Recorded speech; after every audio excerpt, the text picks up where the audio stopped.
El aire olía a flores y a pastel de vainilla, una mezcla dulce que siempre había asociado con la felicidad. Era la fiesta de 15 años de mi nieta, Luna, y mi corazón rebosaba de un orgullo cálido mientras la veía reír, convertida en una mujercita. Estábamos todos reunidos en el jardín de la opulenta casa de mi hijo Carlos, un lugar que, a pesar de su belleza, siempre me hacía sentir un poco fuera de lugar, como una pieza de un rompecabezas antiguo en una caja equivocada. El fotógrafo, un joven con una sonrisa profesional, comenzó a organizar a todos para la foto familiar. El gran recuerdo de la noche. Me acerqué con mi mejor vestido, uno que había guardado por años para una ocasión especial como esta, sintiendo la tela suave contra mi piel y la emoción apretándome el pecho. Quería estar ahí, al lado de mi hijo, de mi nieta, inmortalizando ese instante de alegría que sentía tan mío. Fue entonces cuando la voz de mi hijo, Carlos, cortó el murmullo festivo. «Mamá, un momento», dijo, y aunque su tono era bajo, resonó en mis oídos como un trueno. Se acercó a mí, con esa postura erguida que había adoptado desde que el éxito lo alcanzó, y colocó una mano en mi brazo. Su tacto no era cariñoso, sino firme, casi como si me estuviera guiando hacia la salida de un lugar donde no era bienvenida. «¿Podrías hacerte a un lado, por favor? Esta foto es solo para el núcleo familiar moderno. Ya sabes, Catalina, Luna y yo. Después nos tomamos una contigo si quieres».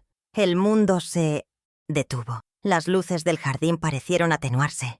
Las risas de los invitados se convirtieron en un zumbido lejano y el olor a flores se volvió nauseabundo. Solo podía ver su rostro, el de mi único hijo, pidiéndome que me apartara, que me borrara del retrato de su felicidad.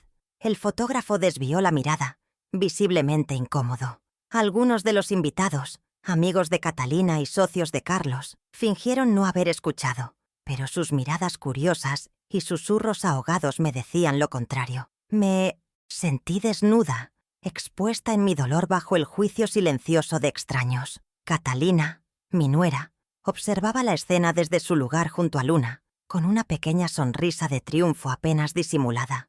No hizo ningún gesto para defenderme, ningún intento de incluirme. Su silencio fue un grito de aprobación a las crueles palabras de su esposo. Mi nieta, Luna, pareció confundida por un instante, pero era demasiado joven, demasiado atrapada en el torbellino de su propia fiesta, como para entender la profundidad de la herida que se estaba abriendo en el corazón de su abuela. Me aparté, paso a paso, sintiendo cada centímetro de distancia como una puñalada. Me refugié cerca de un rosal. Las espinas de los tallos parecían menos afiladas que las palabras de mi hijo. Observé cómo posaban. La familia perfecta. Carlos, con su brazo alrededor de la cintura de Catalina. Ella, radiante y satisfecha. Luna, sonriendo a la cámara, ajena al drama. Y yo, la madre, la abuela, la mujer que había sacrificado noches de sueño y años de juventud para que él llegara a ser el hombre exitoso que era, me había convertido en una simple espectadora, una sombra en el borde de su vida glamorosa. La humillación era un veneno helado que se extendía por mis venas, paralizándome. No lloré. En ese momento las lágrimas se negaron a salir, congeladas por el shock y una rabia sorda que comenzaba a nacer en las profundidades de mi ser. La cámara disparó su flash, capturando para siempre la imagen de la familia de la que yo ya no formaba parte. Sentí el peso de 70 años sobre mis hombros, pero no era el cansancio de la edad, sino el peso de la ingratitud. ¿Cómo habíamos llegado a esto? ¿En qué momento el niño al que le leía cuentos y curaba las rodillas raspadas se había transformado en este hombre que me descartaba con tanta facilidad? Miré mis manos, las mismas que habían cosido su ropa y preparado sus comidas, ahora arrugadas y temblorosas. Manos que habían dado todo sin pedir nada a cambio. Y esta era mi recompensa, ser tratada como un estorbo, un mueble viejo que ya no combina con la decoración moderna. La fiesta continuó a mi alrededor, pero para mí, la música había muerto. Mientras los veía brindar con copas de champán, una extraña calma comenzó a asentarse sobre mi dolor. Era la calma que precede a la tormenta. Ellos no sabían nada de mí, de la verdadera fuerza que yacía dormida bajo mi apariencia de anciana frágil. Me habían subestimado, me habían dado por sentada, y ese sería su más grande error. Pensaban que yo era solo Soledad Vargas, la viuda, la madre, una figura del pasado que podían archivar a su antojo. No tenían idea del legado que mi amado Esteban me había dejado. Un secreto guardado no por debilidad, sino por amor y respeto a su memoria. Un poder silencioso que yo nunca había tenido la intención de usar, pero que ahora sentía que el destino me obligaba a reclamar. Mi hijo creía que el dinero y el estatus le daban el derecho a reescribir la historia, a decidir quién pertenecía y quién no. Pero la historia tiene raíces profundas, y las mías estaban ancladas en el sacrificio y el trabajo honesto, algo que ni todo su éxito podría comprar. Él había construido su castillo de cristal sobre los cimientos que yo y su padre habíamos levantado con nuestras propias manos, y en su arrogancia había olvidado que quien pone los cimientos también tiene el poder de hacer temblar la estructura. En ese jardín, entre las rosas y la falsedad, no solo fui humillada, también desperté. La mujer dócil y abnegada comenzó a desvanecerse, y en su lugar, una nueva resolución echó raíces. No buscaría venganza, eso no estaba en mi naturaleza. Mi Esteban siempre decía que la justicia no necesita gritos, sino paciencia y la verdad de su lado. Y yo tenía la verdad. Tenía un documento, un contrato, un testamento del amor y la visión de mi esposo, que cambiaría el equilibrio de poder de una forma que Carlos y Catalina ni siquiera podían imaginar. Ellos habían elegido la foto que querían mostrar al mundo, pero yo guardaba el negativo, la imagen completa de la verdad, y muy pronto se verían obligados a mirarla de frente. La fiesta de 15 años de Luna no sería recordada solo por el vestido y el pastel, sino como la noche en que decidieron dejarme fuera de la foto, sin saber que, con ese gesto, me estaban entregando el control de todo el álbum. Mi nombre es Soledad Vargas, y tengo 70 años recién cumplidos. Digo mi nombre completo porque, últimamente, siento que se ha ido borrando, como si fuera una inscripción en una lápida antigua que el viento y la lluvia desgastan poco a poco. Primero dejé de ser Soledad para convertirme en la esposa de Esteban, luego en la mamá de Carlos, y ahora parece que simplemente soy la abuela, una figura decorativa que sacan del armario en las fiestas y luego vuelven a guardar. Soy viuda desde hace 5 años, un lustro que a veces se siente como un siglo y otras como si hubiera sido ayer cuando Esteban me dio el último beso en la frente. Vivo sola en la misma casa que compramos con tantos sacrificios hace más de 40 años. Una casita modesta con un jardín que es mi único confidente y mi mayor orgullo. Mis manos conocen cada pétalo, cada hoja, cada rincón de esta tierra que es lo único que siento verdaderamente mío. Mi rutina es sencilla, quizás para algunos aburrida. Me levanto con el sol, converso con mis plantas mientras las riego, y luego preparo un café cuyo aroma me recuerda a las mañanas con Esteban. Él siempre decía que mi café podía resucitar a un muerto. ¡Qué ironía! Ahora lo tomo sola, esperando que me resucite un poco el alma cada día. Los martes voy a la iglesia, no tanto por devoción, sino por la costumbre y el silencio reconfortante del lugar. El resto de la semana transcurre entre la limpieza, la cocina para una sola persona y la televisión, que a menudo habla sola mientras mi mente viaja al pasado. Vivo de una pequeña pensión que me dejó mi marido y de mis ahorros, sin lujos, pero sin que me falte lo esencial. O al menos, eso creía yo hasta esa noche, cuando descubrí que lo que más me faltaba no se podía comprar con dinero: el respeto de mi propio hijo. La gente del barrio me describe como una mujer fuerte, una roble, dicen algunos, y supongo que lo soy. Enterré a mis padres, a mi esposo, y he enfrentado las tormentas que la vida me ha enviado sin doblegarme. Pero hasta el roble más fuerte tiene sus puntos débiles, y el mío siempre ha sido Carlos. Por él soy capaz de todo, incluso de no ver lo que tengo delante de mis narices. El amor de una madre es así, un velo que a veces nos impide ver las grietas en el ídolo que hemos creado. Lo justifiqué durante años. Está ocupado, tiene mucho estrés en el trabajo. Catalina es exigente. Me repetía a mí misma cada vez que cancelaba una visita o se olvidaba de mi cumpleaños. Me convertí en una experta en tejer excusas para él, un manto de justificaciones para cubrir la fría desnudez de su indiferencia. Mi mayor vulnerabilidad ha sido siempre ese amor incondicional, esa necesidad de sentirme querida y necesitada por él. Desde que Esteban se fue, ese sentimiento se agudizó. Carlos era el único lazo de sangre directo que me quedaba, mi ancla en este mundo. Y por miedo a perderlo, a que se alejara aún más, soporté desplantes y silencios que ninguna madre debería aguantar. Me volví pequeña para no estorbar en su gran vida, silenciosa para no interrumpir sus importantes conversaciones, complaciente para no generar conflictos con su esposa. Sin darme cuenta le entregué las llaves de mi dignidad, permitiéndole que decidiera cuándo y cómo yo podía formar parte de su vida. Fui yo quien le enseñó que podía tratarme así, con mi propia sumisión, con mi incapacidad para poner un límite. Pero que nadie se equivoque. Debajo de esta capa de abnegación siempre ha existido otra soledad. La soledad que aprendió a negociar el precio de las telas con los vendedores más astutos del mercado cuando era costurera. La mujer que manejó las cuentas del hogar con una precisión de cirujano para que cada centavo se estirara y alcanzara para la educación de Carlos. Esa fuerza no ha muerto, solo ha estado dormida, arrullada por la falsa esperanza de que mi hijo volvería a ser el que era. La humillación en la fiesta fue como un baldazo de agua helada que la despertó de golpe. Me di cuenta de que esperar a que él cambiara era inútil. El cambio tenía que venir de mí.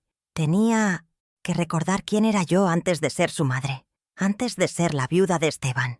Tenía que volver a ser Soledad Vargas. Recuerdo que Esteban siempre me decía: Sole, tienes la paciencia de una santa, pero cuando te decides, mueves montañas. Y tenía razón. Mi paciencia se había agotado. La reserva de excusas se había vaciado. Lo que sentía ya no era solo dolor. Era una determinación fría y clara, como el acero. Esa noche, al volver a mi casa vacía, no lloré.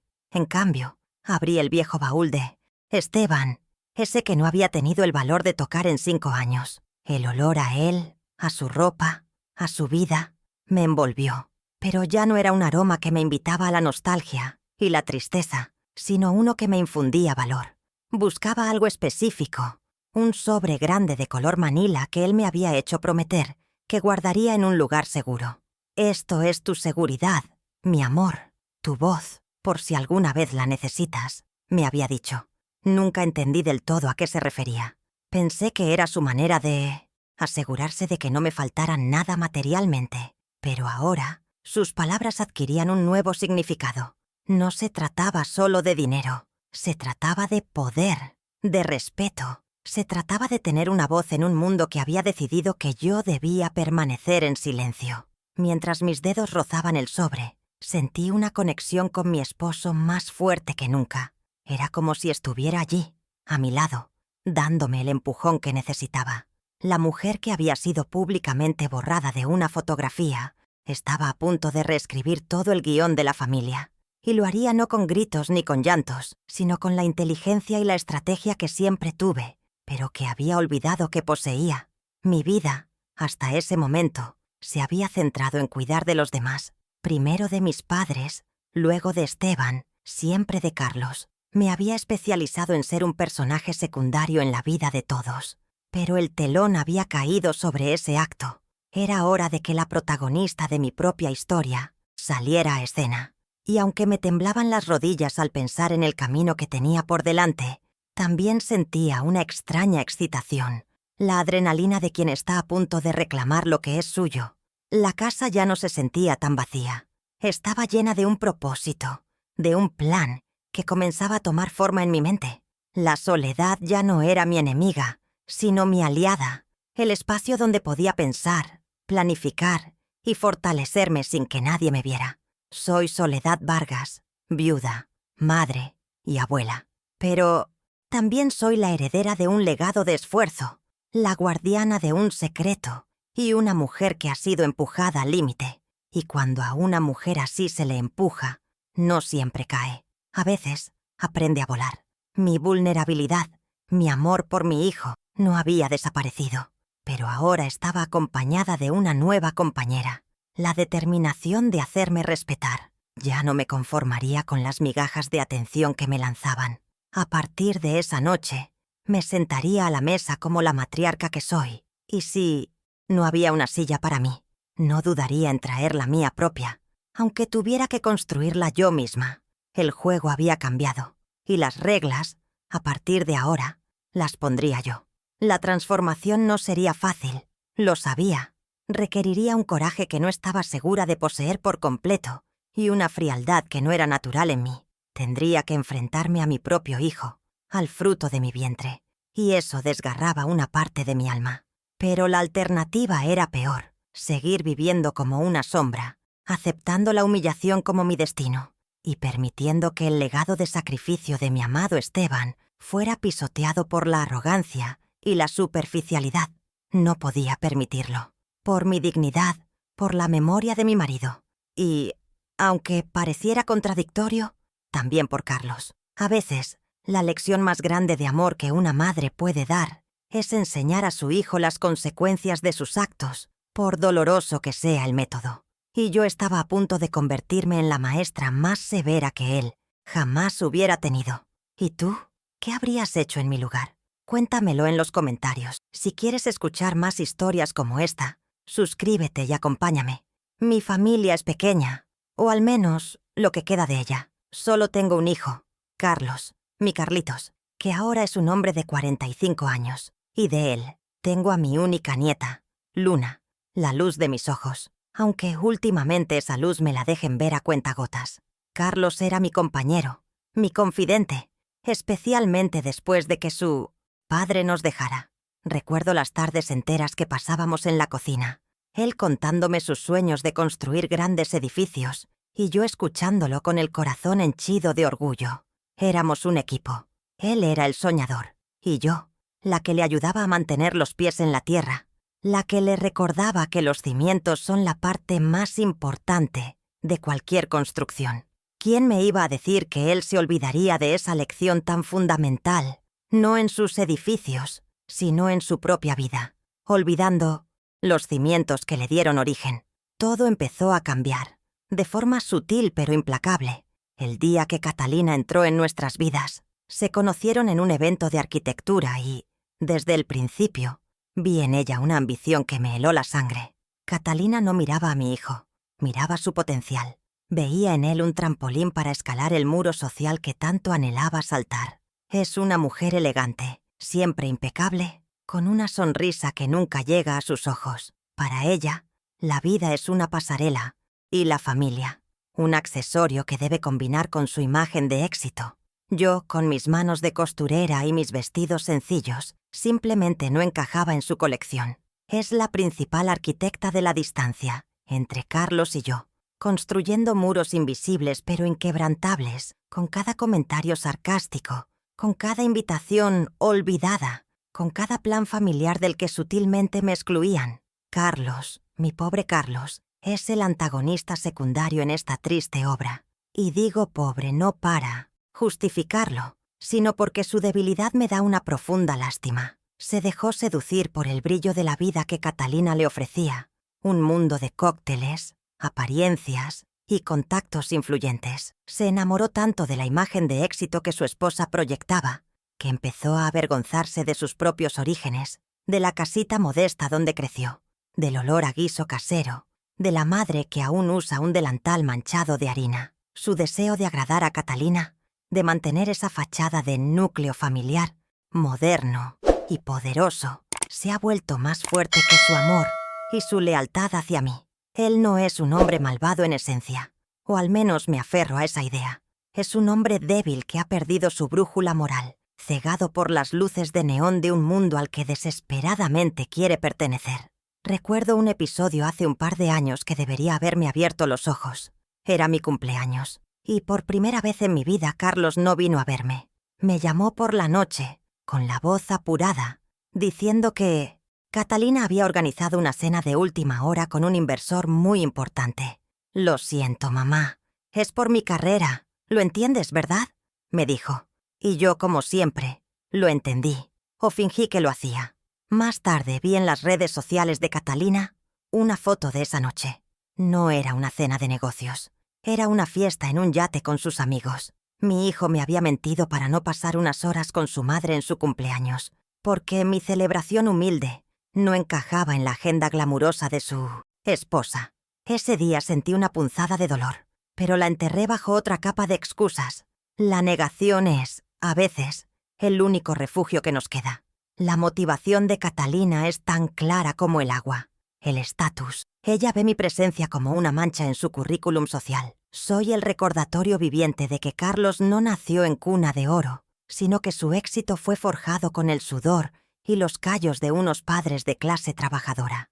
Cada vez que estoy cerca, teme que yo diga algo inapropiado, que cuente alguna anécdota de la infancia humilde de Carlos, que de alguna manera rompa el hechizo de la familia perfecta y sofisticada que ha construido con tanto esmero. Su objetivo es aislarme, convertirme en un recuerdo lejano, una anécdota que se cuenta con condescendencia, y para lograrlo, ha utilizado la herramienta más poderosa que tiene a su disposición, la influencia sobre mi hijo. Ha sabido manipular su inseguridad y su deseo de aprobación hasta convertirlo en su marioneta. La tensión ha ido creciendo como una mala hierba, enredándose en cada aspecto de nuestra relación. Al principio eran pequeñas cosas. Catalina criticaba mi forma de vestir, hacía comentarios sobre la decoración anticuada de mi casa, o me corregía en público si usaba alguna expresión popular. Luego, las visitas de Carlos se hicieron más cortas y esporádicas, siempre con la excusa del trabajo. Las llamadas telefónicas se convirtieron en breves mensajes de texto. Dejaron de invitarme a las vacaciones familiares, argumentando que sería muy agotador para mí. Poco a poco, me fueron empujando a los márgenes, siempre con una excusa amable, con una sonrisa falsa, haciendo que la exclusión pareciera un acto de consideración por mi bienestar. Es una forma de crueldad muy refinada, la que no deja moretones en la piel, pero te rompe el alma en 1000 pedazos. El punto de inflexión fue la organización de la fiesta de 15 de Luna. Yo, que había soñado con ese día desde que mi nieta nació, fui completamente ignorada en todos los preparativos. Quise ayudar con el vestido, con los recuerdos, con cualquier cosa, pero Catalina me lo impidió con una dulzura venenosa. No te preocupes, Soledad. Ya está todo controlado por profesionales. Tú solo ven a disfrutar como una invitada más. Esa frase, una invitada más, me golpeó con fuerza. No era la abuela, no era parte del núcleo. Era simplemente una espectadora en la vida de mi propia familia. Acepté con una sonrisa, tragándome el orgullo y el dolor, porque todavía albergaba la estúpida esperanza de que en la fiesta, al verme allí, el corazón de mi hijo recordaría de dónde vino. ¡Qué equivocada estaba! Ahora entiendo que la humillación de la fotografía no fue un acto impulsivo, sino la culminación de un largo y calculado proceso de borrado. Fue la declaración final y pública de mi exclusión. Carlos y Catalina no solo querían una foto sin mí, querían una vida sin mí, o al menos con una versión de mí domesticada y guardada en un rincón, que solo saliera cuando ellos lo consideraran conveniente. Han trabajado en equipo, ella como la estratega y él como el ejecutor, para devaluarme, para hacerme sentir que mi tiempo ya pasó, que mis opiniones no importan, que mi presencia es una carga. Pero se han olvidado de una cosa. Una madre a la que le han arrebatado lo que más quiere no es una mujer débil, es una fuerza de la naturaleza a punto de desatarse. Y la tormenta, para ellos, apenas está comenzando. Hay cosas que un hijo nunca llega a ver, o quizás con el tiempo elige olvidar. No ven las manos agrietadas de su padre al llegar a casa después de una jornada de 12 horas, mezclando cemento bajo el sol. No ven los ojos cansados de su madre a la 1 de la madrugada, inclinada sobre una máquina de coser, para terminar un vestido que pagará la factura de la luz. Carlos hoy vive en una casa que parece sacada de una revista de diseño, pero no tiene idea de que cada ladrillo de su éxito está amasado con el sudor y el sacrificio de Esteban y mío. Mi marido era obrero de la construcción, un hombre fuerte cuyo cuerpo se fue desgastando año tras año para que a nuestro hijo no le faltara nada. Se saltaba el almuerzo muchas veces para ahorrar unos pesos, diciendo que no tenía hambre, pero yo sabía que su único apetito era darle a Carlos un futuro mejor que el suyo. Por mi parte, mi máquina de coser era la extensión de mis manos. Trabajaba desde casa, aceptando encargos a todas horas. Fui la costurera del barrio. Vestidos de novia, uniformes escolares, remiendos, cualquier cosa que trajera unas monedas a casa. Recuerdo el olor constante a tela nueva y el zumbido incesante de la máquina, que a menudo era la banda sonora de los estudios de Carlos. Mientras él leía sus libros de arquitectura, fascinado por los grandes edificios, yo construía, puntada a puntada, la base financiera para que esos sueños fueran posibles. Mis ojos se resintieron por forzar la vista con poca luz. Mi espalda se curvó de tanto estar sentada, pero cada vez que lo veía con un libro nuevo en las manos, cada vez que sacaba una buena nota, el dolor se transformaba en orgullo y el cansancio desaparecía. Nuestras vidas eran un constante acto de renuncia. No había vacaciones, ni cenas en restaurantes, ni ropa nueva para nosotros. Todo, absolutamente todo, era para él. El mejor corte de carne en la mesa era para Carlos. La fruta más fresca era para Carlos. El único par de zapatos nuevos era para Carlos. Esteban y yo nos habíamos convertido en expertos en el arte de no necesitar, de estar bien con lo que tenemos. Nos convencimos de que nuestra felicidad residía únicamente en la suya. Y por mucho tiempo, así fue. Verlo crecer sano, inteligente, lleno de oportunidades que nosotros nunca tuvimos, era nuestra mayor recompensa. Creíamos que estábamos invirtiendo en amor, en gratitud, en un futuro donde seríamos una familia unida y orgullosa de sus logros compartidos. Éramos tan ingenuos. El mayor sacrificio, el que guardo en mi memoria como una herida que nunca cierra del todo, llegó cuando Carlos fue aceptado en la universidad para estudiar arquitectura. La matrícula era una fortuna, una cifra que escapaba por completo a nuestras posibilidades. Recuerdo la noche en que Esteban se sentó en la mesa de la cocina, con la carta de aceptación en una mano y la cabeza en la otra. Derrotado. No podremos, Sole. No llegamos, susurró. Fue la única vez que vi a mi hombre fuerte a punto de quebrarse. Pero yo no estaba dispuesta a rendirme. Había una última carta que jugar, una que me dolería en el alma, pero que no dudaría en usar por mi hijo. Era un collar de oro y pequeñas esmeraldas, la única joya de valor que tenía, heredado de mi madre en su lecho de muerte. Ese collar era mi conexión con ella, con mi propia historia. Tenía su perfume, el calor de su piel, pero el futuro de mi hijo pesaba más que mi pasado. Al día siguiente, sin decirle nada a Esteban, fui a una casa de empeños en el centro. El hombre detrás del mostrador, con sus ojos fríos de usurero, examinó la pieza como si fuera una baratija. Me ofreció una cantidad que era un insulto, pero suficiente para el primer año de matrícula.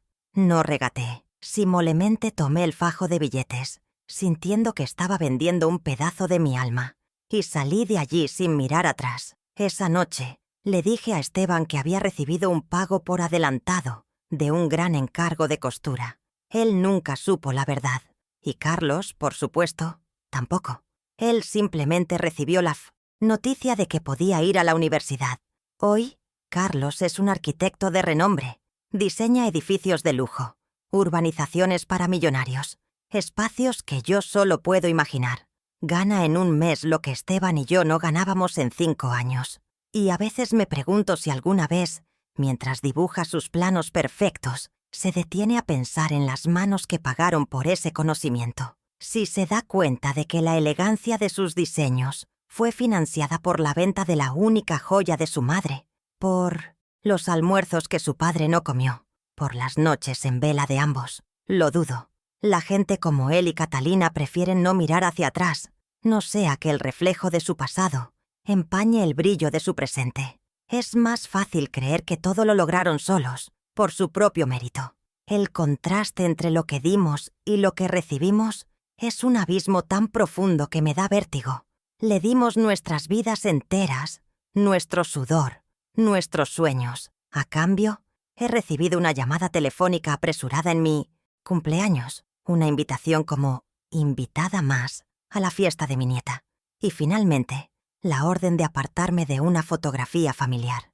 Me han pagado con la moneda de la ingratitud y la humillación. Han tomado el amor incondicional y lo han confundido con una obligación, un servicio que se da por sentado y que no requiere ni un gracias. Se han olvidado de que el amor de una madre no es un recurso inagotable que pueden explotar a su antojo. Hasta el pozo más profundo puede secarse si solo se saca agua y nunca se devuelve nada. Recuerdo que, durante sus años universitarios, Carlos a menudo se sentía abrumado. Yo me sentaba con él, le preparaba un té y le decía: «Hijo, cada ladrillo que pones en tu maqueta es un paso hacia tu sueño. No te rindas». Lo apoyé emocionalmente, lo animé, fui su mayor fan. ¿Y quién me anima a mí ahora?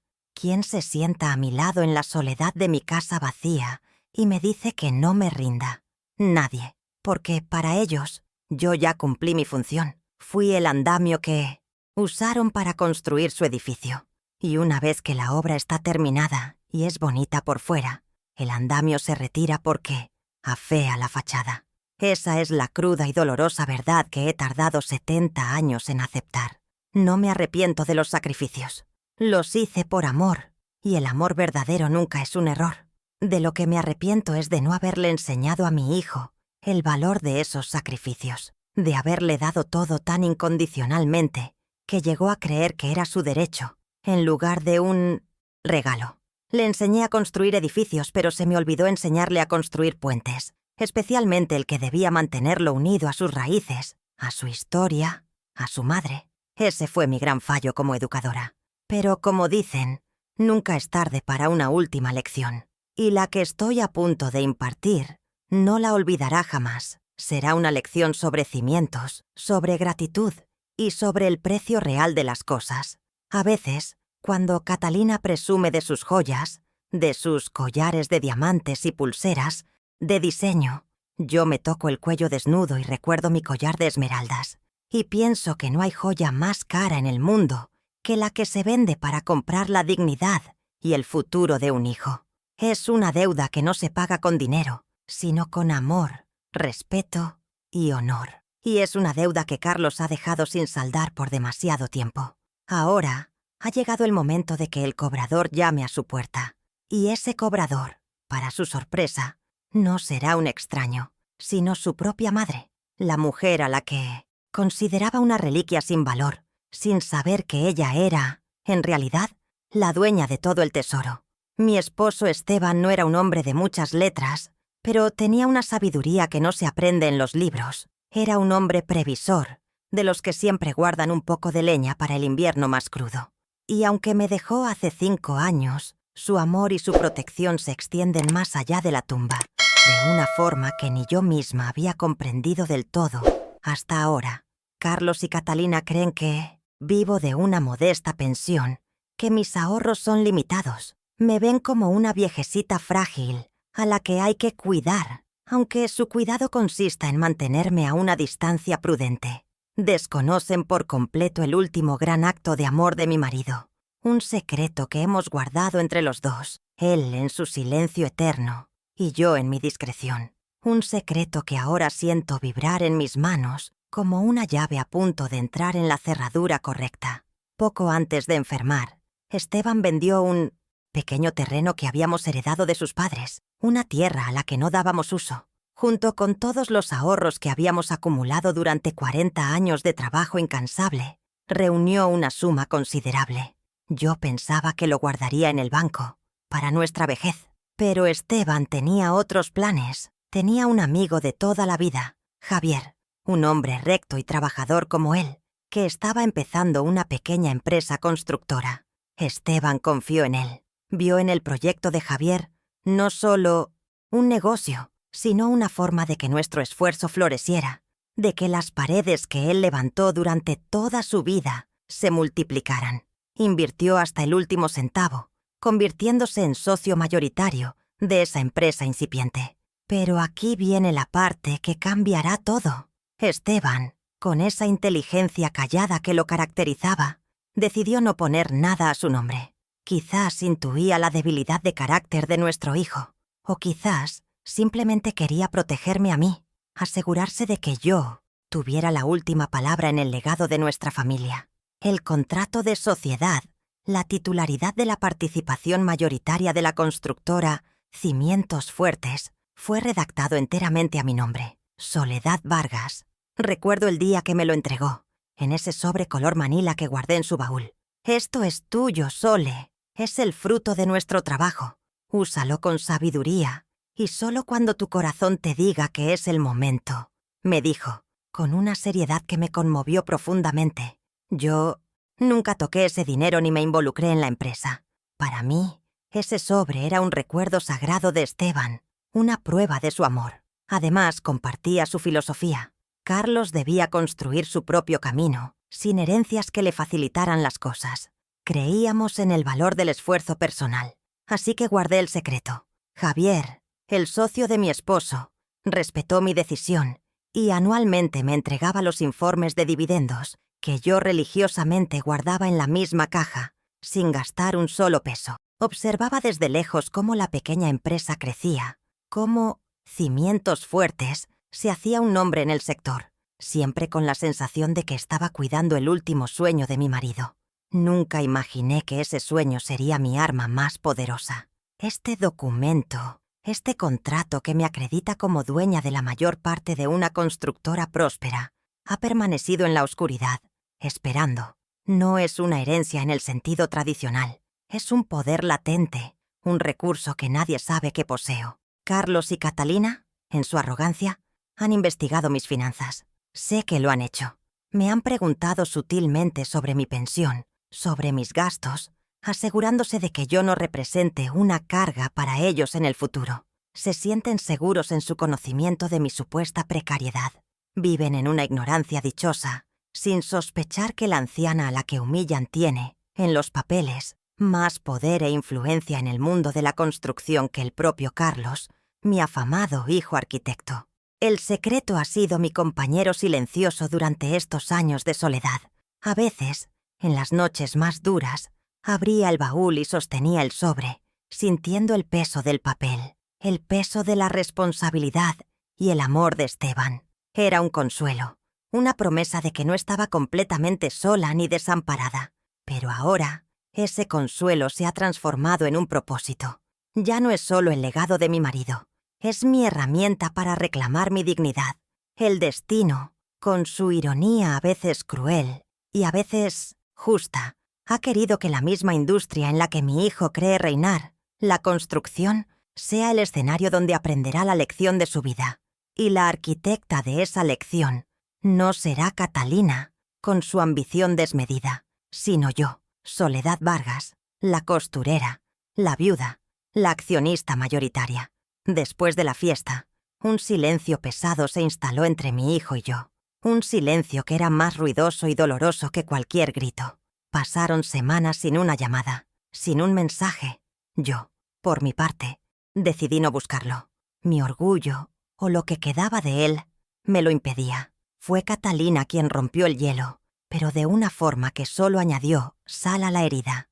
Me llamó con su voz falsamente dulce para decirme que habían decidido vender la casa de la playa, un pequeño apartamento que Esteban y yo habíamos comprado con mucho esfuerzo y donde pasamos los veranos más felices de nuestra vida. Necesitamos el dinero para una inversión, Soledad. Además, tú ya casi no vas, y es un gasto inútil, dijo, sin preguntarme mi opinión, sin considerar el valor sentimental que ese lugar tenía para mí. Era un decreto, no una conversación. Sentí cómo me arrancaban otro pedazo de mi historia, de mis recuerdos con Esteban. Unas semanas más tarde, me armé de valor y fui a su casa sin avisar, con la excusa de llevarle a Luna unas galletas que le había horneado. Quería ver a mi hijo, mirarlo a los ojos, intentar encontrar algún rastro del niño que crié. Lo que encontré fue un muro de indiferencia.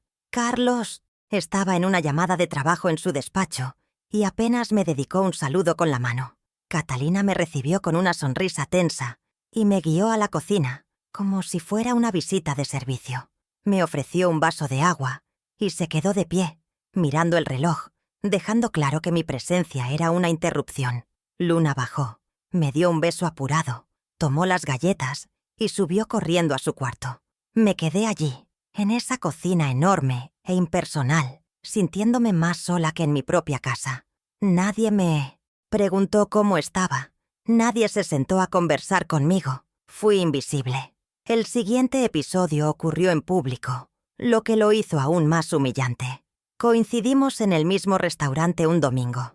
Yo estaba con unas amigas de la iglesia y ellos estaban con una pareja de amigos muy elegantes. Al vernos, la cara de Carlos se transformó. Pasó por mi lado con un «Hola, mamá», tan bajo y rápido que mis amigas apenas lo escucharon. Catalina ni siquiera me miró. Los vi sentarse en una mesa, preferencial, reír a carcajadas, pedir vino caro. Desde mi rincón, observaba a la familia que se suponía era la mía, actuar como si yo fuera una completa extraña. Una de mis amigas, doña Elvira, me tomó la mano por debajo de la mesa. «No les hagas caso, Soledad. Quien te pierde es él», me susurró. Pero las palabras de consuelo, aunque bien intencionadas, no podían aliviar la daga de hielo que sentía clavada en mi pecho. Pagué mi cuenta y me fui antes de terminar el postre, incapaz de seguir soportando ese espectáculo. La manipulación se volvió más directa. Un día Carlos me llamó. Mi corazón dio un vuelco de esperanza, que se deshizo en segundos. No llamaba para saber de mí, sino para pedirme algo. Quería que firmara unos papeles para cederle formalmente mi parte de la casa de la playa, agilizando la venta. Su voz era la de un hombre de negocios, práctica, sin una pizca de emoción. «Mamá, es un simple trámite. Con esto podremos cerrar el trato la próxima semana y tener el dinero para el nuevo proyecto». Le pregunté por el proyecto, intentando crear una conexión. Su respuesta fue vaga. «Es algo grande, muy importante». No hubo detalles. No hubo un intento de incluirme en su vida. Solo me veía como un instrumento. Una firma en un papel que se interponía entre él y su ambición. Me sentí utilizada de la forma más cruel posible. Luego vino el incidente con mi salud. Sufrí una caída en casa. Nada grave. Pero me hice un esguince en el tobillo que me obligó a guardar reposo. Llamé a Carlos, no para que me cuidara, sino simplemente para que lo supiera. Su respuesta fue enviarme por mensajería una canasta de frutas y una nota que decía «Cuídate mucho. Con cariño, Carlos y Catalina». Ni una visita, ni una llamada para saber cómo seguía. Me cuidaron mis vecinas, turnándose para traerme comida y hacerme compañía. Ellas, casi desconocidas, me mostraron más afecto y preocupación que mi propio hijo. La canasta de frutas se quedó en la mesa de la cocina, pudriéndose, lentamente, como un símbolo de su amor superficial y por encargo.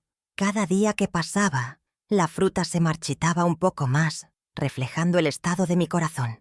Catalina, por su parte, no perdía oportunidad para remarcar mi supuesta inutilidad. Luna tenía una presentación de ballet, y yo, a pesar de mi tobillo, hice el esfuerzo de ir. Al final del evento, me acerqué para felicitar a mi nieta.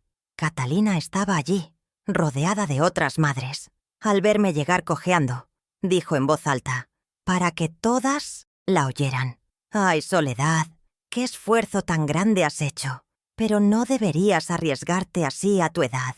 Una caída podría ser fatal. Deberías quedarte más en casa, tranquilita». Sus palabras sonaban a preocupación, pero su mirada decía otra cosa. Me estaba pintando como una anciana decrépita e imprudente, un estorbo que ni siquiera podía cuidarse a sí misma. Me sentí infantilizada, reducida a una caricatura de la vejez frágil, y todo frente a mi nieta. El conflicto se intensificó cuando me enteré, por boca de Javier, el socio de mi difunto esposo, de que el gran proyecto para el que Carlos necesitaba el dinero de la casa de la playa era un condominio de lujo que estaba diseñando. Y lo más irónico era que la principal empresa inversora y constructora detrás de ese proyecto era precisamente Cimientos Fuertes, mi constructora. Mi hijo estaba vendiendo el último recuerdo tangible de sus veranos con su padre para financiar un proyecto del que, sin él saberlo, yo era la dueña. La perversidad de la situación me dejó sin aliento. Estaba a punto de entregarle en bandeja de plata el dinero de un bien familiar para que él engordara un negocio que ya era mío. La venda se me cayó de los ojos por completo. Esto ya no era solo ingratitud, era un despropósito monumental. Decidí ponerlo a prueba una última vez. Lo llamé y le dije que no me sentía cómoda firmando los papeles de la venta sin hablarlo antes. Le pedí que viniéramos a casa a conversar, que me explicara bien el proyecto. Su reacción fue de fastidio puro. «Mamá, por favor, no compliques las cosas. Son negocios, son temas complejos que no vas a entender. Confía en mí y firma. Es lo mejor para todos», dijo con impaciencia. La condescendencia en su voz fue la gota que colmó el vaso. «No voy a entender». Me trató como a una niña tonta, como si mi cerebro se hubiera encogido con la edad. El hombre al que le enseñé a leer y a escribir ahora creía que yo era incapaz de comprender el mundo en el que él se movía. La manipulación emocional alcanzó su punto álgido en esa misma llamada. Al ver mi reticencia, cambió de táctica. «Si realmente me quisieras, mamá, si te importara mi futuro y el de tu nieta, no dudarías. Este proyecto es nuestra oportunidad de asegurar nuestro porvenir», dijo, usando el chantaje emocional como su última arma. Me estaba acusando de no quererlo, de ser un obstáculo para su felicidad, simplemente por pedir una explicación, por querer ser tratada como un adulto. Fue un golpe bajo, calculado y cruel. Colgué el teléfono con una calma aterradora. Ya no había dolor, no había tristeza, solo había una certeza fría y dura. La conversación que él no quiso tener conmigo en la intimidad de mi hogar, la tendríamos en público, y de una forma que nunca podría olvidar. El desprecio se hizo aún más evidente cuando, días después, me encontré con Catalina en el supermercado del barrio. Intenté ser cordial. Le pregunté por Luna. Ella me respondió con monosílabos, mientras revisaba su lista de compras orgánicas. Luego, al despedirse, me lanzó la estocada final. «Espero que no le estés llenando la cabeza a Carlos con tus sentimentalismos sobre la casa de la playa, Soledad. Él necesita pensar como un empresario, no como un niño de mamá. Hay que saber soltar el pasado». Me lo dijo con una sonrisa gélida, dándome a entender que me consideraba la raíz de la debilidad de su marido, un ancla que le impedía navegar hacia el éxito. Me dejó allí, en el pasillo de las verduras, sintiéndome como un producto caducado. Empecé a observar sus vidas a través de las redes sociales, un mundo al que apenas me asomaba. Veía fotos de sus viajes exóticos, de sus cenas en restaurantes de lujo, de sus ropas de marca. Veía cómo gastaban el dinero en apariencias, en construir una imagen de felicidad y éxito. Y todo eso contrastaba brutalmente con la imagen de mi collar de esmeraldas, vendido en una casa de empeños, con los almuerzos que mi marido no comió, con las noches que pasé cosiendo para otros. Se habían vuelto adictos a una vida que no se correspondía con los valores que intentamos inculcarle. El dinero y el estatus se habían convertido en su único dios, y estaban dispuestos a sacrificar cualquier cosa, o a cualquiera, en su altar. Incluso mi relación con Luna se vio afectada. Las visitas que antes eran semanales, ahora eran mensuales, y siempre supervisadas por Catalina. Ya no teníamos nuestros momentos a solas para hornear galletas o para que yo le contara historias de su abuelo. Catalina siempre estaba presente, interrumpiendo, redirigiendo la conversación, controlando cada interacción. Sentí que me estaban robando también el amor de mi nieta, envenenando sutilmente su percepción de mí, presentándome como una viejita aburrida y anticuada. Estaban podando todas mis ramas, una por una, intentando dejar mi tronco solo y sin vida, para que finalmente me secara y cayera por mi propio peso. La situación llegó a un punto insostenible. Cada nuevo desplante, cada manipulación, era un ladrillo más en el muro que ellos construían, pero también era un peldaño más en la escalera que yo estaba empezando a subir en silencio. Ellos creían que me estaban debilitando, que me estaban arrinconando. No se daban cuenta de que lo que realmente estaban haciendo era alimentar una hoguera que había estado en brasas durante mucho tiempo. El desprecio constante, la invisibilidad a la que me sometían, no me estaba rompiendo, me estaba forjando. Estaban convirtiendo a la Mithiothwet, dócil Soledad, en una mujer con una misión. Y esa misión era enseñarles que los cimientos, aunque no se vean, son lo que sostiene todo el edificio, y que despreciarlos es el camino más seguro hacia la ruina. El último acto de esta escalada de desprecio fue sutil, pero revelador. Recibí la invitación formal para el evento de lanzamiento del nuevo condominio de Carlos. Era una tarjeta lujosa, con letras doradas. Mi nombre estaba escrito correctamente, Soledad Vargas, pero debajo, en una letra más pequeña, mi título no era madre del arquitecto ni nada parecido. Simplemente decía, acompañante de Javier Rivas. Habían pedido a Javier, el socio de mi marido, que fuera mi escolta esa noche. Ni siquiera me consideraron una invitada por derecho propio. Era el apéndice de otro hombre. Me relegaron a ser un +1. Esa fue la última humillación, la que selló mi decisión. Acepté la invitación con una sonrisa. Iría como la acompañante de Javier. Sí, pero saldría de allí como lo que realmente era, la dueña. El punto de ruptura no fue un estallido, ni un grito de rabia, ni un mar de lágrimas. Fue todo lo contrario. Sucedió después de colgar el teléfono con Carlos, tras su chantaje emocional y su condescendencia. Me quedé sentada en mi viejo sillón de orejas, el que compartí tantas veces con Esteban, y un silencio absoluto se apoderó de mí y de la casa. Ya no sentía el nudo en la garganta ni el ardor en los ojos. La tristeza, esa vieja compañera de los últimos años, simplemente se había evaporado. En su lugar quedó una calma gélida, una lucidez cortante como un cristal roto. Entendí, con una certeza que me atravesó el alma, que había estado regando una planta muerta. Había estado implorando amor y respeto a un hombre que ya no era mi hijo, sino un extraño con sus recuerdos. En ese instante, dejé de mendigar. Decidí que si el amor no me lo daban, exigiría algo que entendían mejor, el respeto que impone el poder. Me levanté del sillón, no como la anciana de 70 años con el tobillo recién curado, sino con la firmeza de una generala a punto de entrar en batalla.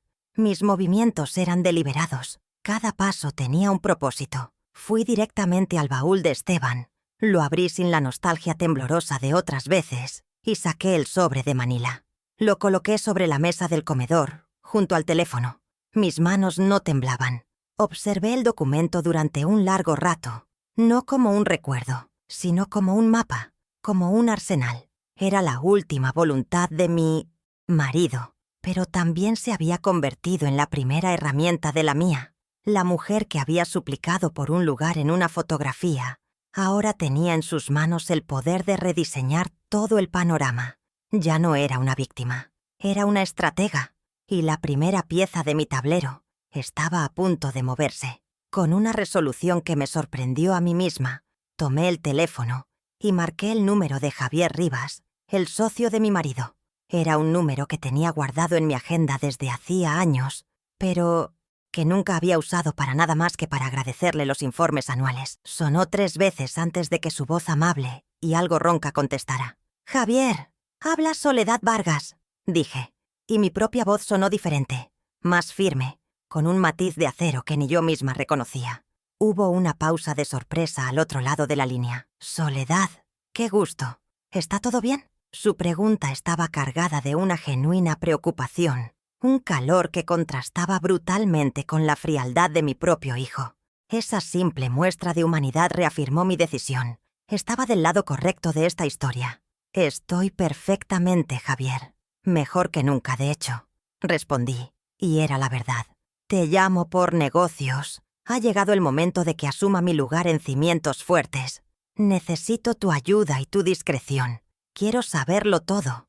Cada proyecto, cada número, cada contrato. Especialmente, quiero todos los detalles del nuevo condominio de lujo que está diseñando el arquitecto Carlos Vargas». El silencio de Javier fue elocuente. Podía imaginar su asombro. Durante años me había conocido como la viuda silenciosa y pasiva que se mantenía al margen. Este cambio repentino debió de haberlo dejado perplejo. Pero Javier conocía a Esteban, conocía su rectitud y su inteligencia, y sabía que si mi marido había puesto todo a mi nombre, había una razón de peso. Confiaba en el juicio de su amigo, incluso después de muerto. Su respuesta fue exactamente la que esperaba. «Soledad, por supuesto. Esta Empresa es tan tuya como mía. La silla de Esteban en la sala de juntas ha estado vacía demasiado tiempo. Será un honor tenerte. Mañana a primera hora te enviaré un resumen completo y nos reuniremos cuando dispongas. Y sobre lo del arquitecto Vargas, sí, estamos trabajando con él. Será interesante que conozcas los pormenores.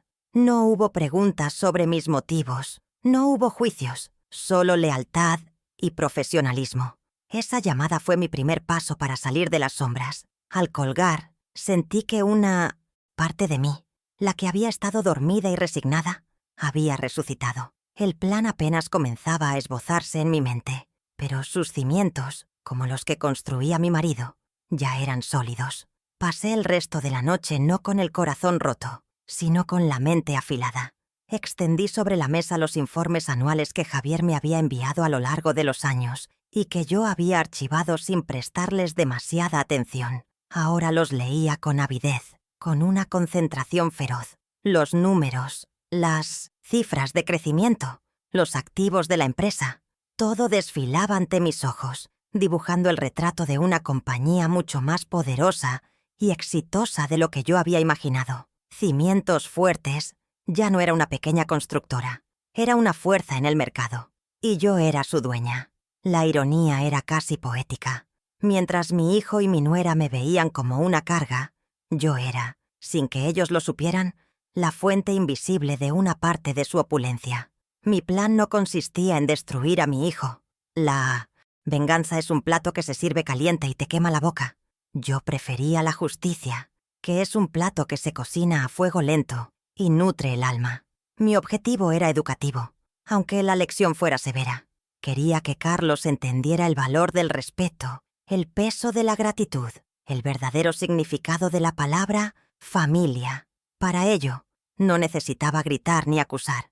Necesitaba usar el lenguaje que él y Catalina ahora entendían a la perfección, el del poder, el dinero y la influencia. Les hablaría en su propio idioma, pero con mi propio diccionario, uno donde las palabras dignidad y honor estuvieran escritas en letras mayúsculas. Esa noche, antes de irme a la cama, me miré en el espejo del recibidor. La mujer que me devolvió la mirada ya no era la misma. Sus ojos no reflejaban dolor, sino una determinación serena. Había arrugas en su rostro, sí, pero ahora parecían los surcos de un campo arado, listo para una nueva siembra. Había una fuerza silenciosa en su postura, la de alguien que ha encontrado su centro, que sabe exactamente lo que tiene que hacer. Descolgué la invitación para el evento de lanzamiento y la coloqué junto al espejo. «Acompañante de Javier Rivas», leí en voz baja. Y por primera vez desde la fiesta de Luna, sonreí. Una sonrisa pequeña, casi imperceptible, pero cargada de todos los secretos y las sorpresas que estaban por venir. La acompañante estaba a punto de convertirse en la anfitriona de la fiesta más inolvidable de sus vidas. Mi primera pequeña victoria fue silenciosa, pero inmensamente satisfactoria. Una semana después de mi llamada a Javier, él me informó de una reunión técnica sobre el proyecto del condominio. Asistían los arquitectos, ingenieros y un par de representantes de los inversores. «Sería una buena oportunidad para que escuches y observes», me sugirió Javier. Y yo acepté. Me presenté en la lujosa oficina de Carlos, vestida con un traje sastre sencillo pero elegante, que yo misma me había confeccionado años atrás. Javier me introdujo al equipo como mi asesora personal y una persona de mi máxima confianza, la señora Vargas. La cara de Carlos fue un poema, una mezcla de sorpresa, irritación y desconcierto. No se atrevió a contradecir a su principal inversor, pero su mandíbula tensa delataba su incomodidad. Verlo obligado a tratarme con un respeto profesional que me había negado en la intimidad fue el primer bocado dulce de mi justicia silenciosa. Durante la reunión, me mantuve en un discreto segundo plano, tomando notas, escuchando atentamente. Hablaban de presupuestos, de materiales, de plazos. Carlos, en su papel de arquitecto estrella, presentaba sus ideas con una grandilocuencia que me resultaba casi cómica. En un momento dado, mientras discutían el plan de cimentación y los costes asociados, noté una discrepancia en los números que presentaban. Recordaba de mis conversaciones con Esteban, los precios del acero y el hormigón, y cómo fluctuaban, basándome en la información detallada que Javier me había proporcionado, y en mi vieja sabiduría doméstica sobre el valor de las cosas, vi que el presupuesto para los materiales estaba inflado, probablemente para dejar un margen de ganancia extra para la firma de Carlos. Esperé el momento adecuado, y con una voz tranquila pero clara, hice una pregunta.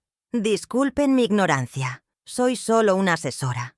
Comencé con una falsa humildad que casi me hizo sonreír, pero el coste que asignan al acero estructural me parece un 20% por encima del precio de mercado actual, incluso considerando la logística. ¿Podrían explicar la razón de esa diferencia tan significativa? Un silencio denso cayó sobre la sala. Todos los ojos se giraron hacia mí, la viejecita que se suponía que solo estaba allí para calentar el asiento. Carlos se puso pálido. Balbuceó una excusa sobre proveedores de alta calidad y garantías extendidas, pero su nerviosismo era palpable. Javier me secundó inmediatamente, pidiendo un desglose detallado de esos costes para la próxima reunión. Por primera vez, vi una grieta en la armadura de mi hijo. Lo había desafiado en su propio terreno, con sus propias armas, y no supo cómo responder. Salí de esa oficina sintiendo que había recuperado 1 metro cuadrado de mi dignidad. Ese pequeño episodio sembró la duda en Carlos. Lo noté en la forma en que me miró al despedirnos, una mezcla de sospecha y un nuevo, aunque forzado, respeto. ¿Quién era esa asesora? ¿De dónde sacaba esa información? Podía leer las preguntas en sus ojos. Él y Catalina seguramente pasaron la noche entera especulando, intentando encajar esta nueva pieza en su rompecabezas. Esta incertidumbre era parte de mi plan. Quería que se sintiera incómodo, que empezara a percibir que el suelo bajo sus pies no era tan firme como creía. No le di ninguna explicación. Me limité a sonreírle amablemente y a decirle: «Un proyecto muy interesante, hijo. Tu padre estaría orgulloso de los edificios, pero siempre le preocuparon mucho los cimientos». Fue una pequeña frase, una semilla de duda plantada con precisión de jardinera experta. La segunda mini revelación fue más directa. Un golpe financiero que, aunque no era devastador, sí era imposible de ignorar. Unos días antes del gran evento de lanzamiento, la firma de arquitectura de Carlos solicitó a Cimientos Fuertes un adelanto considerable de fondos, algo que al parecer era rutinario en sus tratos anteriores. Era para cubrir los exorbitantes gastos del evento de gala y otros costes de marketing. Javier me consultó como era debido. «Es tu decisión, Soledad. Eres la accionista mayoritaria», me dijo, y yo tomé mi decisión. A través de Javier, comuniqué la respuesta oficial de la junta directiva, es decir, la mía. La solicitud de fondos queda temporalmente en suspenso, pendiente de una revisión más exhaustiva de los gastos fundamentales del proyecto. Priorizaremos las inversiones en la estructura sobre los gastos de representación. El impacto fue inmediato. Carlos llamó a Javier, furioso, exigiendo una explicación.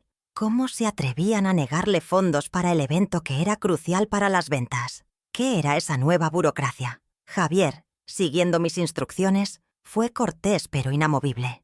Le explicó que la nueva política de la junta directiva, influenciada por su asesora principal, era de máxima prudencia fiscal.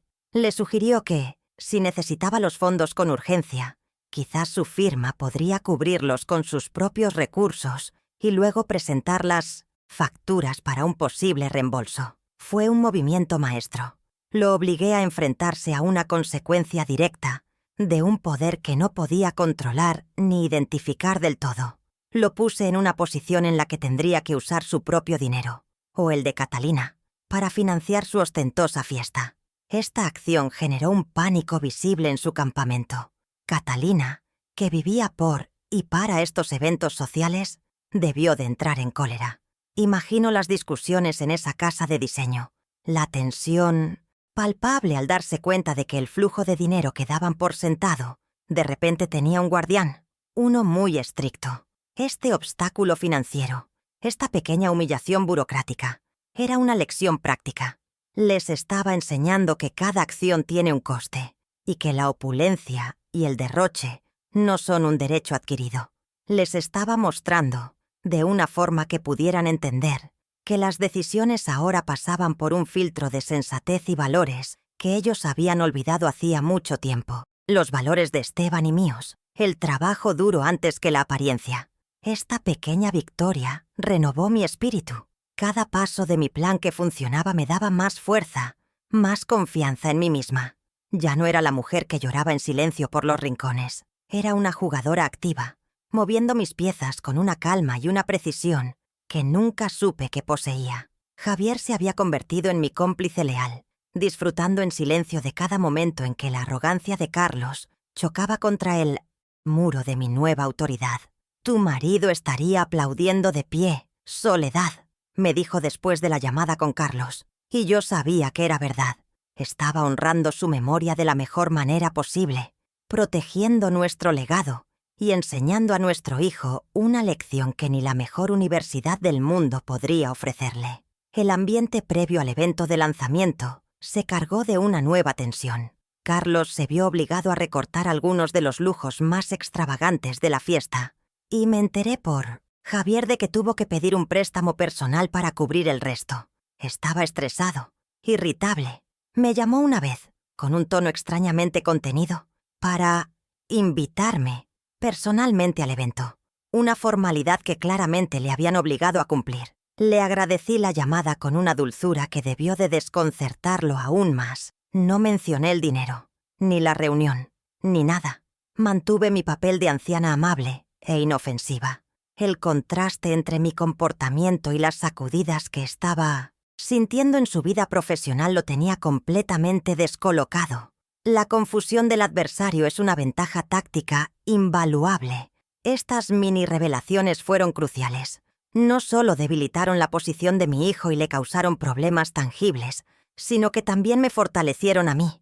Me demostraron que mi plan era viable, que mi poder era real. Cada una de estas pequeñas escaramuzas fue un entrenamiento para la gran batalla que se avecinaba. Me permitieron probar mis armas, medir la reacción del oponente y ajustar mi estrategia. La justicia, como la buena costura, requiere paciencia, puntadas precisas y un patrón claro. Y mi patrón estaba diseñado para un ajuste de cuentas perfecto, uno que no dejaría hilos sueltos. La noche del lanzamiento, él esperaba celebrar su mayor triunfo. No sabía que en realidad estaba caminando directamente hacia su examen final. Mi transformación interna se reflejaba en mi exterior. Empecé a vestirme con más color, a caminar más erguida, a mirar a la gente directamente a los ojos. Mis amigas de la iglesia notaron el cambio. «Estás radiante, Soledad. Se te ve una luz nueva», me dijo Elvira. Y era cierto. La luz no era de felicidad. Aún no. Era la luz de un propósito, el brillo del acero afilándose. El dolor por el desprecio de mi hijo no había desaparecido, pero ahora estaba canalizado, convertido en combustible para la acción. Ya no me consumía, me impulsaba. Estaba lista para el clímax, para el momento en que todas las piezas del rompecabezas encajarían y la imagen completa, la verdad, sería revelada a todos, le gustara o no al fotógrafo. ¿No te parece fascinante cómo una persona que parece no tener poder puede cambiar todo el juego en silencio? Me encantaría saber si alguna vez te pasó algo parecido. Si estás disfrutando de cómo se desarrolla esta historia, suscríbete para no perderte el gran final. La noche del evento llegó, cargada de una electricidad palpable. El salón era un derroche de lujo. Luces tenues, música de violines, camareros con pajaritas sirviendo champán en copas altísimas. Todo olía a dinero y a éxito. Llegué del brazo de Javier, sintiéndome extrañamente en calma, como el ojo de un huracán. Llevaba un vestido azul noche, sobrio pero de una elegancia innegable, y el único adorno que me permití fue un pequeño broche de plata que había sido de mi madre, el compañero del collar que ya no tenía. Carlos y Catalina nos recibieron en la entrada. Él, con un traje impecable, me dedicó una sonrisa forzada, llena de tensión. Catalina, deslumbrante en un vestido de lentejuelas, me escrutó de arriba abajo, seguramente sorprendida de que no hubiera venido con mi habitual Rebeca de punto. Su mirada era fría como el hielo, pero yo se la devolví con una serenidad que la desarmó. No sabían que estaban dándole la bienvenida al fantasma de su propio pasado, a punto de volverse muy, muy real. Me moví por el salón, observando. Vi a mi hijo en su elemento, estrechando manos, riendo, aceptando. Felicitaciones. Era el rey de la noche, el arquitecto triunfador. Catalina flotaba a su lado, la reina consorte, bebiendo de la admiración de los presentes. Observé a mi nieta, Luna, un poco abrumada por tanta formalidad, pero orgullosa de su padre. Y en medio de todo ese brillo, me sentí como una guardiana de la verdad, esperando pacientemente el momento de encender la luz. Javier se mantuvo a mi lado, un ancla de lealtad en ese mar de superficialidad. No hablamos mucho. No era necesario. Un simple apretón en mi brazo me decía que estaba conmigo hasta el final. La música se atenuó y las luces se centraron en un pequeño escenario. El momento había llegado. Carlos subió, con el rostro iluminado por el éxito, listo para dar su discurso. Su voz resonó en los altavoces, llena de confianza. Agradeció a su equipo, a los ingenieros, a la ciudad. Sus palabras eran fluidas, ensayadas, perfectas. Este proyecto no es solo un conjunto de edificios, dijo con un gesto grandilocuente. Es un sueño hecho realidad, un nuevo estándar de vida. Es el futuro. Y entonces miró directamente a Catalina. Y nada de esto sería posible sin el apoyo incondicional, la visión y la inspiración de mi maravillosa esposa, Catalina. Ella le lanzó un beso desde su asiento en primera fila. Luego continuó. Y, por supuesto, a nuestros valientes inversores, especialmente a la constructora Cimientos Fuertes y a su director, mi buen amigo Javier, por creer en este sueño desde el principio. La gente aplaudió, un sonido atronador que llenó el salón. Era la cúspide de su gloria, el momento que él había diseñado para su consagración.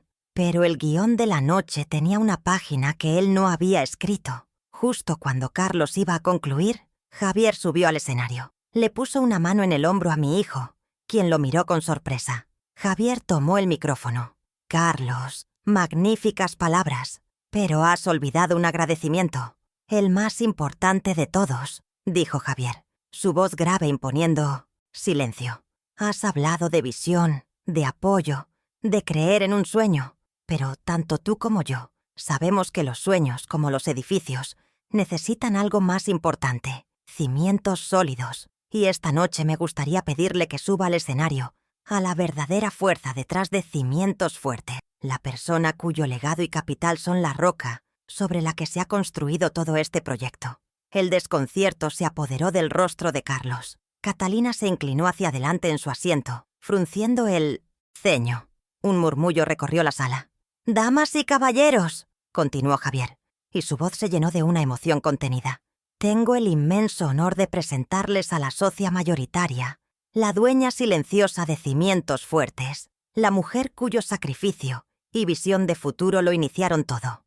Un fuerte aplauso, por favor, para la señora Soledad Vargas». Y entonces me señaló. Todas las cabezas, cientos de ellas, se giraron hacia mí. El mundo pareció detenerse. La cara de Carlos se descompuso en una máscara de incredulidad y pánico. Catalina se quedó boquiabierta, el color desapareciendo de su rostro maquillado.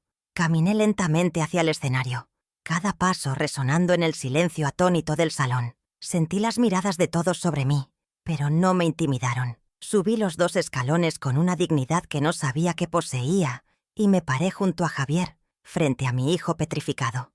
Tomé el micrófono que Javier me ofrecía.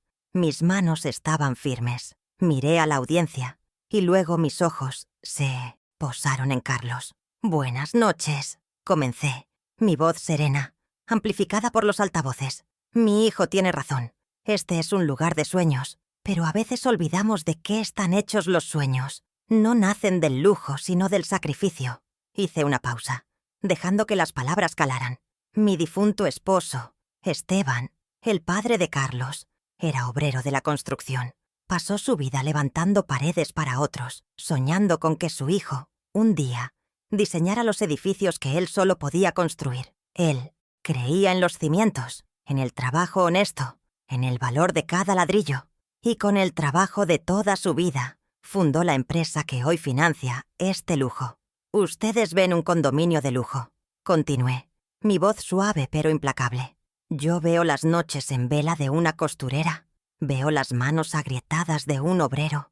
Veo un collar de esmeraldas, la única joya de una madre, vendido para pagar una matrícula universitaria.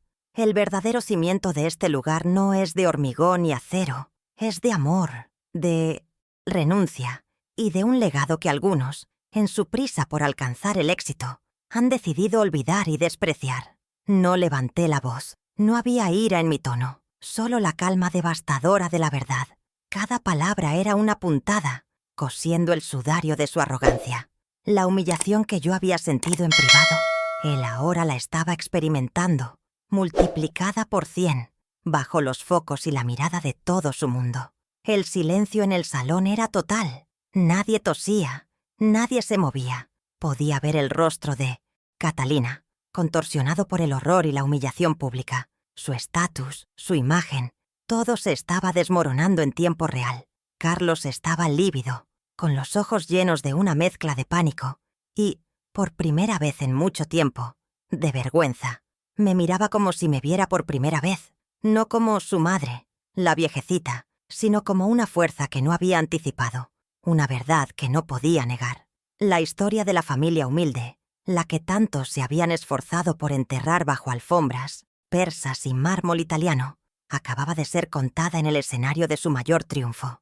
Y la narradora había sido la protagonista que ellos habían intentado borrar de la foto. Como accionista mayoritaria de Cimientos Fuertes, dije pronunciando cada palabra con claridad, quiero asegurarles a todos que este proyecto se completará con los más altos estándares, porque honrará el legado de un hombre, mi esposo, para quien la calidad y la honestidad no eran negociables. Luego me volví hacia mí, hijo, y enseñará una lección muy importante, que nunca debes avergonzarte de los cimientos que te sostienen, porque sin ellos, por muy alto que sea el edificio, al final, todo se derrumba. Devolví el micrófono a Javier. No necesitaba decir más. La revelación había sido completa. El impacto, máximo. La justicia silenciosa había encontrado su voz y había hablado ante el único público que mi hijo y mi nuera realmente respetaban, la alta sociedad. Bajé del escenario con la misma calma con la que había subido. La gente se apartaba a mi paso, sus rostros una mezcla de asombro, compasión y un nuevo respeto. Ignoré los susurros, las miradas. Mi objetivo no era el aplauso de los extraños, sino la restauración de mi propia dignidad. Había expuesto la verdad no como un acto de venganza, sino como un acto de amor propio. Había reclamado mi historia, mi nombre y el honor de mi marido. El clímax no había sido una explosión, sino una implosión. El mundo perfectamente construido de Carlos y Catalina se había derrumbado hacia adentro, dejando a la vista los cimientos podridos de su ingratitud. La fiesta había terminado, aunque la música, irónicamente, comenzara a sonar de nuevo. Las consecuencias de esa noche cayeron como las piezas de un dominó. Para Carlos, la humillación fue inmediata y devastadora. Al día siguiente su teléfono no paraba de sonar, pero no eran llamadas de felicitación. Eran inversores, socios y clientes que ahora lo veían no como un genio de la arquitectura, sino como un hijo ingrato cuya carrera había sido financiada en secreto por su madre. Perdió la credibilidad, que en su profesión lo es todo. El control del proyecto del condominio pasó efectivamente a mis manos, a través de la junta directiva de Cimientos Fuertes. Cada decisión, cada presupuesto, cada plano, ahora requería mi aprobación. Se encontró en la posición de tener que reportarme a mí, la madre, a la que consideraba incapaz de entender sus negocios complejos. Fue una lección de humildad forzosa, administrada en dosis diarias. Su arrogancia se desinfló, dejando a la vista al hombre inseguro que siempre había sido. Para Catalina, el golpe fue quizás aún más duro, porque atacó directamente a su razón de ser, el estatus social. La historia de la fiesta se extendió como la pólvora por los círculos en los que tanto se había esforzado por entrar. Dejó de recibir invitaciones a eventos. Sus amigas la miraban con una mezcla de lástima y desprecio disimulado. Se convirtió en la protagonista de un chisme jugoso, La esposa ambiciosa humillada por la suegra, a la que había despreciado. El mundo de apariencias que había construido con tanto esmero se vino abajo. El lujo que la rodeaba de repente se sentía falso, vacío, porque todos sabían que no era fruto de su visión o del genio de su marido, sino del sacrificio de una costurera y un obrero. Su mayor miedo se hizo realidad. La gente vio detrás de la fachada y lo que encontraron no les gustó. Pasó una semana de silencio absoluto. Me imaginaba las tormentas que debían estar azotando esa casa de diseño. Finalmente, una tarde, el timbre de mi puerta sonó. Era Carlos, solo. Estaba demacrado, con ojeras y la postura encorvada de un hombre derrotado. Ya no era el arquitecto estrella. Era solo mi hijo. Se quedó en el umbral, incapaz de mirarme a los ojos. «Mamá», dijo, y su voz se quebró. «¿Puedo pasar?» No hubo reproches, no hubo excusas, solo un hombre roto pidiendo refugio. Lo dejé entrar y nos sentamos en el viejo sillón, el mismo desde donde había planeado mi justicia silenciosa. Y allí, por primera vez en años, lloró. Lloró por su vergüenza, por su estupidez, por la culpa que finalmente lo había alcanzado.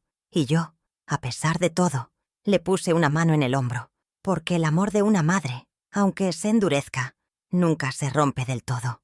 El perdón no fue un acto simple, ni una absolución inmediata.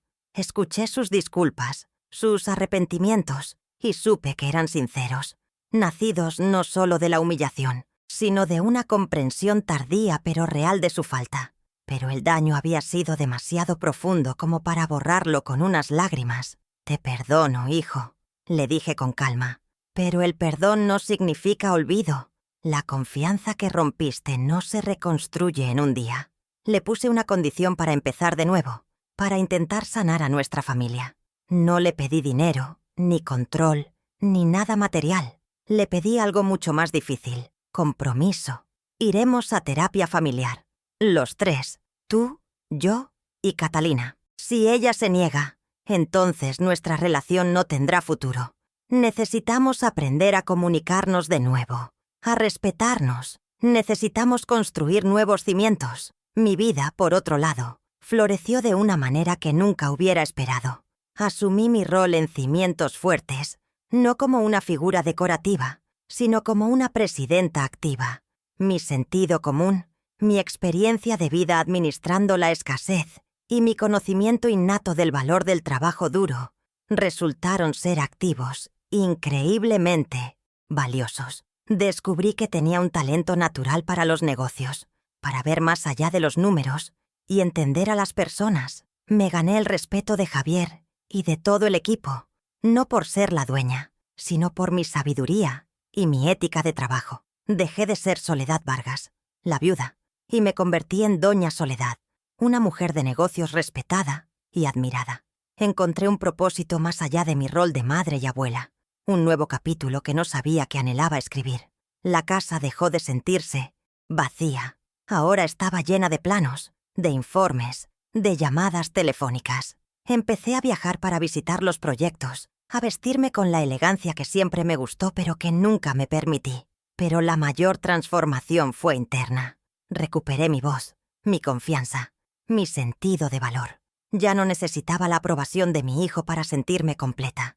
Mi felicidad ya no dependía de una llamada o una visita. Dependía de mí. El dolor de su rechazo se fue transformando en una cicatriz, un recordatorio de la fuerza que descubrí en mi momento más bajo. La mujer que había sido borrada de una foto, ahora era la que diseñaba el marco completo de su propia vida, eligiendo los colores, la luz y, sobre todo, quién merecía estar en ella. Catalina, a regañadientes y probablemente por la presión de un Carlos, desesperado por no perderme del todo, aceptó la terapia. El camino es largo y difícil. Hay resentimientos, viejas heridas que se abren, verdades incómodas que salen a la luz. No somos la familia perfecta de las revistas, y nunca lo seremos. Pero por primera vez estamos siendo una familia real, una que habla, que discute, que intenta sanar. La relación no se ha roto definitivamente, pero se está reconstruyendo sobre una base completamente nueva. Ya no es una relación de dependencia y sumisión, sino una de respeto mutuo y límites claros. A veces, para salvar un edificio, hay que demoler las partes más débiles y volver a construirlas. Y eso es exactamente lo que estamos haciendo. El desfecho de esta historia no es un final de cuento de hadas donde todos viven felices para siempre. Es un final real, agridulce y esperanzador. Carlos está aprendiendo a ser no solo un arquitecto de edificios, sino también de relaciones. Catalina está descubriendo que el valor de una persona no reside en su estatus social. Y yo he aprendido que la dignidad es un tesoro que nadie te puede quitar si no se lo permites. Sigo siendo madre y abuela, pero ahora también soy mucho más. Soy la prueba de que nunca es tarde para reclamar tu lugar en el mundo, para demostrar que detrás de una apariencia frágil puede esconderse una estructura de acero, y que la justicia más satisfactoria no es la que destruye, sino la que reconstruye sobre cimientos más fuertes y verdaderos. Al final, esta historia me ha enseñado que la dignidad no es algo que se pide, ni se negocia. Es un jardín que se cultiva dentro de uno mismo. Y si permites que otros lo pisen, sus malas hierbas, la humillación y el desprecio terminarán por ahogar tus flores. Durante demasiado tiempo, yo dejé la puerta de mi jardín abierta, esperando que mi hijo viniera a regarlo, sin darme cuenta de que la única persona con esa responsabilidad era yo misma. La lección más grande no fue la que le di a él, sino la que me di a mí. Mi valor no depende de mi lugar en una fotografía familiar, sino de mi capacidad para mantenerme erguida, incluso cuando me piden que me aparte. El respeto, el verdadero, no nace del miedo ni del poder, sino del autorrespeto. Cuando tú misma te das tu lugar, el mundo, tarde o temprano, no tiene más remedio que reconocértelo. La verdadera riqueza de una familia, he aprendido, no se mide en metros cuadrados de una casa de lujo, ni en el brillo de las joyas. Se mide en la solidez de sus raíces, en la gratitud hacia quienes nos dieron vida y nos nutrieron con sus sacrificios. Un árbol puede ser muy alto y frondoso, pero si olvida sus raíces, la primera tormenta fuerte lo derribará. Mi hijo y mi nuera estaban obsesionados con las ramas altas, con las hojas que se veían desde lejos, y se olvidaron de cuidar la tierra de la que todo brotó. El dinero puede comprar una mansión, pero no un hogar. Puede pagar la mejor educación, pero no la sabiduría. Y puede financiar una fiesta espectacular, pero nunca podrá comprar el calor de un amor familiar basado en el honor y el agradecimiento. Esta ha sido una lección sobre el valor del silencio y la fuerza que reside en él. Durante años, mi silencio fue de sumisión, un silencio que gritaba dolor, pero aprendí a transformarlo en un silencio de estrategia, de paciencia, de poder contenido. Las acciones más transformadoras no siempre vienen acompañadas de gritos y estruendos. A veces, el cambio más profundo es una decisión callada, un plan que se teje en la soledad, una verdad que se revela con calma en el momento preciso. La fuerza de una madre no siempre está en su voz, sino en su capacidad de resistencia, en su paciencia infinita y, cuando es necesario, en su inteligencia para mover las piezas del tablero cuando nadie espera que sepa jugar. No guardo rencor en mi corazón. El rencor es un veneno que uno se toma esperando que le haga daño al otro. He elegido la paz, una paz construida sobre nuevos términos, sobre el respeto ganado y los límites claros. Mi historia es la de muchas mujeres de mi generación, mujeres a las que se les enseñó a sacrificarse, a poner a los demás primero, a hacerse pequeñas para que otros pudieran brillar. Pero el mundo ha cambiado, y nosotras también podemos hacerlo.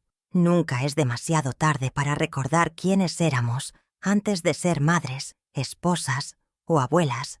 Nunca es tarde para desempolvar nuestros propios sueños y reclamar el protagonismo de la historia que nos queda por vivir. Somos los cimientos, y los cimientos, aunque invisibles, son la parte más poderosa de cualquier estructura. Así que si te sientes invisible, si sientes que tu voz se ha perdido o que te han dejado fuera de la foto, recuerda que dentro de ti hay una fuerza que quizás has olvidado. Búscala, cultívala en silencio, y cuando sea el momento, úsala no para destruir, sino para reconstruir tu mundo sobre una base más justa, porque el amor más importante de todos es el que nos debemos a nosotras mismas, y esa es una lehembra que ninguna ingratitud puede borrar. Me conmovería mucho leer en los comentarios si mi historia te ha inspirado de alguna manera. Gracias por acompañarme hasta el final.